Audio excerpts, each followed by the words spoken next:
भाभी ने राखी बांधने आई बहन का अपमान किया, लेकिन कुछ दिनों बाद उसी बहन ने भाई का घर बचा लिया। भाभी, भाई को बुला दीजिए। मैं बहुत दूर से सिर्फ राखी बांधने आई हूँ। रक्षाबंधन का दिन था। सिया अपने ससुराल से मायके आई थी। हाथ में भाई के लिए सुंदर सी राखी और मिठाई का डिब्बा था। कई दिनों बाद मायके पहुंचकर उसके चेहरे पर खुशी थी, लेकिन जैसे ही उसने दरवाजा खटखटाया, उसकी भाभी कविता ने दरवाजा खोला। कविता ने सिया को देखा और फिर उसके हाथ में रखी छोटी सी मिठाई को देखा। आज घर में बहुत मेहमान हैं। तुम बाद में आना। भाभी, मैं कुछ मांगने नहीं आई। हाँ, बस भाई की कलाई पे राखी बांधनी है। राखी बांधने आई हो तो कम से कम कोई अच्छा तोहफा तो लाती। ये छोटी सी मिठाई देखकर लोग क्या कहेंगे? सिया की मुस्कान गायब हो गई। उसने राखी को अपने हाथ में कसकर पकड़ लिया। वह चुपचाप वापस मुड़ने लगी। तभी अंदर से भाई ने आवाज सुनी। सिया, तू वापस नहीं जाएगी। मेरी बहन को कोई नहीं रोक सकता। भाई, मेरे पास ज्यादा कुछ नहीं है, बस ये राखी और थोड़ी सी मिठाई है। मेरे लिए तेरी राखी ही सबसे बड़ा तोहफा है। सिया ने भाई को मिठाई खिलाई और वापस अपने ससुराल चली गई, लेकिन जाते समय उसके चेहरे पर एक बात साफ थी। उसे भाभी के शब्दों से दुख हुआ था, भाई के प्यार से नहीं। कुछ ही दिनों बाद भाई के कारोबार में अचानक बहुत बड़ा नुकसान हुआ। एक बड़ा सौदा खराब हो गया और उसका काफी पैसा फंस गया। घर का खर्च चलाना भी मुश्किल होने लगा। अब इतना बड़ा नुकसान कैसे पूरा होगा? भाई चुप बैठा रहा। उसकी नजर अपनी कलाई पर गई। वही राखी अब भी बंधी हुई थी। उसे अपनी बहन सिया याद आ गई। अगली सुबह भाई अपनी बहन के ससुराल पहुंच गया। सिया ने भाई का उदास चेहरा देखा तो घबरा गई।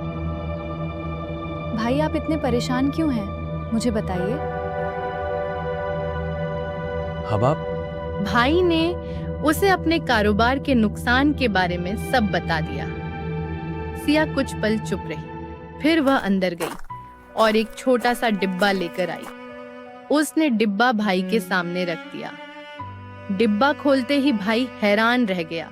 उसमें सिया की बचत के पैसे थे। सिया, ये पैसे तुमने कहां से बचाए? थोड़े थोड़े करके बचाए थे, लेकिन आज मेरे भाई को इनकी ज्यादा जरूरत है।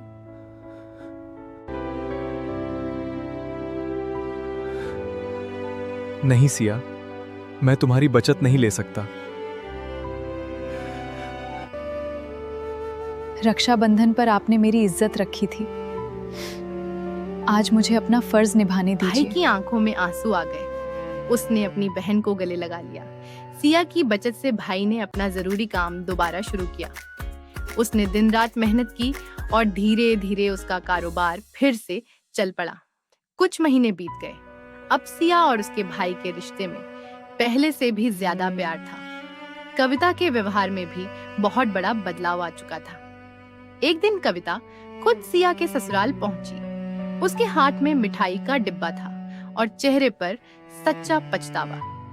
सिया ने दरवाजा खोला तो कविता कुछ पल उसे देखती रही। फिर कविता ने आगे बढ़कर सिया को गले लगा लिया।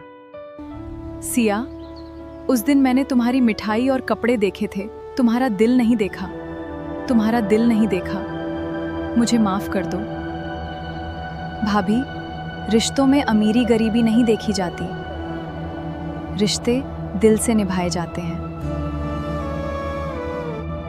भाभी, जो रिश्ते दिल से जुड़े हों, उनमें छोटी छोटी बातें ज्यादा देर नहीं टिकती। तुमने मेरे घर को मुश्किल वक्त में संभाला था।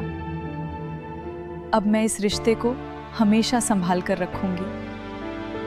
सिया मुस्कुराई और दोनों एक दूसरे को फिर से गले लगा लिया।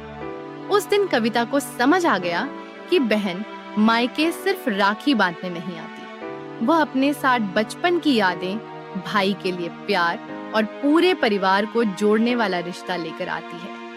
रक्षाबंधन सिर्फ कलाई पर राखी बांधने का त्योहार नहीं, बल्कि भाई बहन के उस खूबसूरत रिश्ते का त्योहार है जिसे कोई दूरी कभी कमजोर नहीं कर सकती।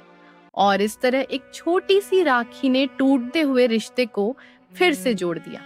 अगर आप भी अपने भाई या बहन से बहुत प्यार करते हैं तो उनके लिए एक प्यारी सी राखी जरूर बांधिए और उन्हें दिल से कहिए हैप्पी रक्षाबंधन। भाई बहन का प्यार हमेशा यूं ही बना रहे। अन्वी की ये प्यारी कहानी पसंद आई हो तो वीडियो को लाइक जरूर करें और ऐसी ही दिल छू लेने वाली कहानियों के लिए हमारे चैनल को सब्सक्राइब करना न भूलें।